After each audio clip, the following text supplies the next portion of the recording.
하나그룹 승계를 다룬 영상에서 가장 눈에 띄었던 댓글은 바로 상속세를 세율을 문제 삼는 내용이었습니다. 100% 공감하고요. 사실상 상속세 세율이 비현실적으로 높은 상황이기 때문에 재벌이 꼼수를 쓸 수밖에 없다라는 주장인데 결국에 거둘 수 없는 세금이 되어버렸다는 겁니다. 한마디로 정치권의 재벌 개혁 공약은 실효성은 전혀 없는 보여주기식 공약이었을 뿐이고 상속 세율은 다시 현실적으로 돌아갈 필요가 있다. 오늘은 승계가 한창인 하나그룹과 가장 가까운 기업인 범하나가의 빙그레를 보겠습니다. 과거에는 프로야구단 이름도 빙그레 이글스였는데 한화 이글스로 바뀐 역사가 말해주듯이 두 회사는 원래 하나였습니다. 김종희 한화 창업주께서 두 아들이 있었는데 장남이 하나그룹의 김승현이고 차남이 빙그레의 김호연입니다. 범한화 오너 일가라고 할 수가 있다. 여담이지만 두 형제는 갈등으로도 굉장히 유명한데 배경은 창업주가 1981년에 갑자기 타계를 하게 되면서 장남 김승현이 한화를 물려받았으며 도맡아 경영을 하게 된 건데 그 당시에 차남 김호연은 공군 학사 장교였다라고 합니다. 참고로 형 김승현도 공군 학사 장교 출신이고요. 어쨌든 갑작스러운 창업자의 부재로 인해서 제대로 된 승계 과정이 없었고 이로 인한 갈등은 상속 다툼으로 무려 10년 넘게 지속이 되었다고 합니다. 그러다 보니까 한화랑 빙그레랑 두 회사의 공통점이 바로 자손에 대한 승계에 매우 진심이라는 거죠. 본인들이 겪었던 혼란을 반복하고 싶지 않은 그런 마음일 수도 있겠습니다. 어쨌든 우여곡절 끝에 1992년에 김호연이 빙그레를 가지고 독립하는 것으로 정리가 되었고 이렇게 그룹이 분장되는 과정에서 빙그레 이글스도 한화 이글스로 이름이 바뀐 겁니다. 빙그레 김호연님의 가족 관계를 보면은 특이점이 하나가 있는데 배우자께서 백범 김구의 손녀딸입니다. 성함은 김미님이시고 김미님의 부친이자 백범 김구의 아들인 김신님은 공군 참모총장 출신입니다. 또 한 가지 눈에 띄는 이력은 김호연님은 국회의원이었습니다. 한나라당 소속으로 18대 국회의원을 지낸 적이 있었고 슬하에는 아들 둘, 딸 하나로 자식이 총 3명이다. 오늘은 이 자식들에 대한 이야기입니다.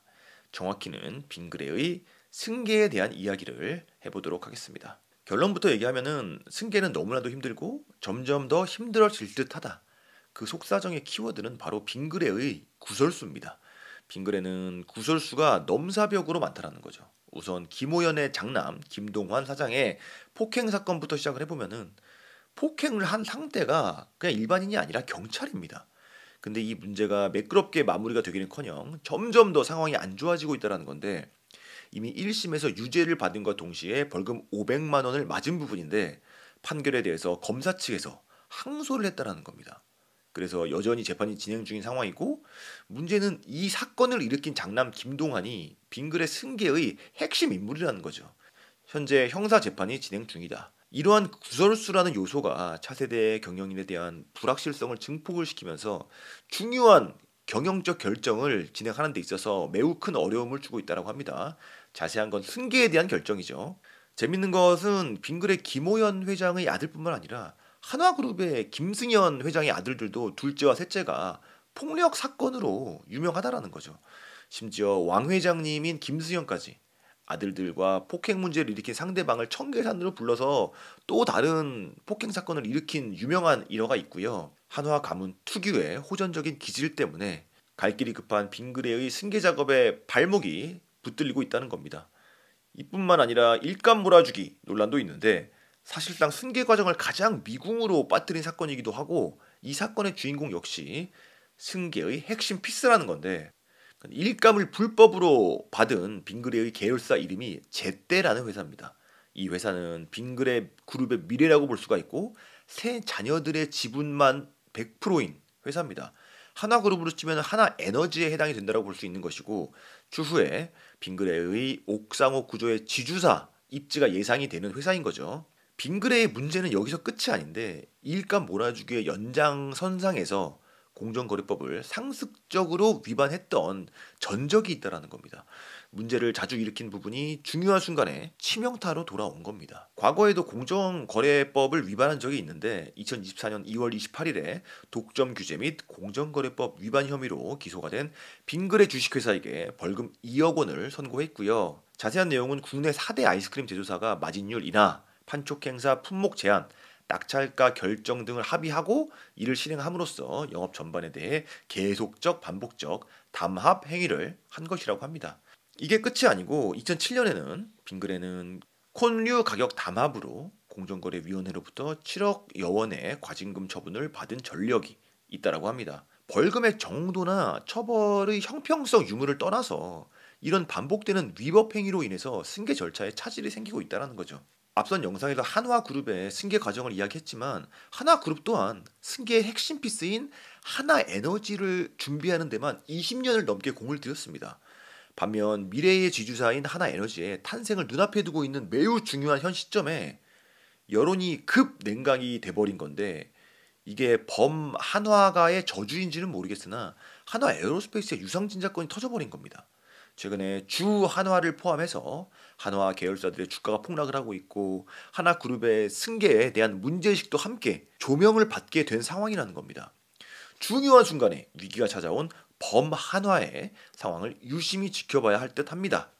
결과적으로 빙그레는 승계 전략이었던 빙그레 인적 분할 및 지주사 전환 전략을 전격 철회한다 라는 중대한 발표를 했고요. 뒤에서 더 이야기하겠지만 빙그레는 회사를 인적 분할로 둘로 쪼개려고 했습니다. 빙그레 홀딩스 지주사랑 빙그레라는 사업회사로 나누려고 했었고 이 발표를 했던 것이 작년 11월이었습니다. 2024년 11월에 이렇게 빙그레라는 회사를 둘로 쪼개려고 했었다. 이 전략에 대해서 빙그레는 주주가치 제고를 위해서 인적 분할 및 지주사 전환을 하겠다라는 아무도 안 믿는 그런 소리를 한 건데 이때 시장 반응이 빙그레 인적 분할 계획은 승계 작업으로 보일 뿐이지 주주가치 제고랑 하등 연관이 없어 보인다 였습니다. 그 이유는 주주가치 제고가 되는 방향의 대책이나 방안은 전혀 제시한 바가 없기 때문입니다. 결국 빙그레가 내세운 명분에 공감하는 사람은 단 한 명도 없었으며 발표 2달 만에 계획을 철회하게 된 겁니다. 빙그레가 구상한 시나리오를 상상을 해보자면 아마도 빙그레는 인적 분할로 존속회사 빙그레 홀딩스와 신설회사 빙그레로 갈라졌을 것이고 신설회사 빙그레가 모든 사업을 영위하는 사업회사가 되었을 것이며 빙그레 홀딩스는 그룹의 지배를 위해 존재하는 페이퍼 컴퍼니가 되었을 것이다. 아마도 빙그레 사업회사는 따로 또 상장을 할 계획이었겠죠. 다만 인적 분할이기 때문에 기존 주주가 새롭게 상장되는 회사의 지분도 갖게 되는 겁니다. 물적 분할량은 좀 다르죠. 이렇게 되면 김호연 회장이 보유하고 있는 36.75%의 지분이 지주사와 사업회사 둘 다에게 적용이 되는 것이고 김호연은 현물 출자와 공개 매수 방식으로 빙그레 홀딩스의 지분을 매집하는데 집중을 하는 동시에 사업회사의 지분은 처분 대상이 되겠죠. 옥상옥 구조에서는 지주사 지분만 필요한 겁니다. 사업회사는 안 갖고 있어도 그냥 지주사가 지배를 해버리면은 다 같이 지배를 하는 거기 때문에 필요가 없어진다는 거죠. 그래서 인적 분할한 뒤에 인적 분할에서 받은 빙그레 사업회사의 지분을 빙그레 홀딩스로 집중을 한다라는 그런 시나리오입니다. 여기서 중요한 건 계열사 제때인데 제때도 마찬가지로 인적 분할 후에 제때가 보유하고 있는 빙그레 사업회사의 지분을 처분하고 빙그레 홀딩스의 지분을 집중 매집함으로써 오너 일가의 지배력을 확대시켜 나가려고 했을 것이다. 신촌 측면에서 빙그레 홀딩스는 페이퍼 컴퍼니이기 때문에 주가는 낮아질 것이고 반대로 사업회사는 높게 유지가 될 겁니다. 고로 승계가 이루어졌을 때 빙그레 홀딩스 안에서 후세에게 지분을 증여했을 때도 상속세를 아끼는 방법이 될 수 있다는 거죠. 그리고 마지막에 가서는 제때랑 빙그레 홀딩스가 합병을 하는 그림도 상상을 해볼 수가 있는 겁니다. 이렇게 오너 일가가 빙그레 홀딩스 하나만 지배하는 것으로 계열사 전체를 전부 다 지배해버리는 옥상옥 구조를 완성시키겠다라는 시나리오가 아니었을까라는 것이 현재 업계의 추측이라고 합니다. 근데 주주가치의 재고는 어떻게 한다라는 건지 이 내용은 전혀 보이질 않는다는 거죠. 이게 문제라는 겁니다. 이런 식으로 위선적인 접근 방식은 더 이상 통하지 않는 시대라는 거죠. 일각에서는 2024년 12월 31일부터 시행된 자본시장법 개정안이 빙그레의 지주사 전환 철회에 결정적 영향을 미쳤다라고 하는데 관련 개정안의 내용은 다음과 같습니다. 인적 분할 시 자사주에 대한 신주 배정을 금지하는 조항이 이번에 개정된 자본시장법에 포함이 돼 있다는 거죠. 빙그레의 자사주는 10.25%입니다. 지주사 계획 발표와 함께 자사주 소각을 약속을 한 빙그레지만 지주사 계획 철회와 함께 자사주 소각 약속 또한 철회를 했다라고 합니다. 그래서 원래는 자사주 소각을 한다라고 했었는데 그 약속마저도 철회를 했다라는 거죠. 상속세를 낮춰서 세금을 내게 하는 방법이 저는 가장 현실적인 방법이라고 생각을 합니다. 오늘은 빙그레에 대한 내용이었고요. 방송 여기까지입니다. 도움이 됐다면 구독과 좋아요 부탁드립니다. 감사합니다.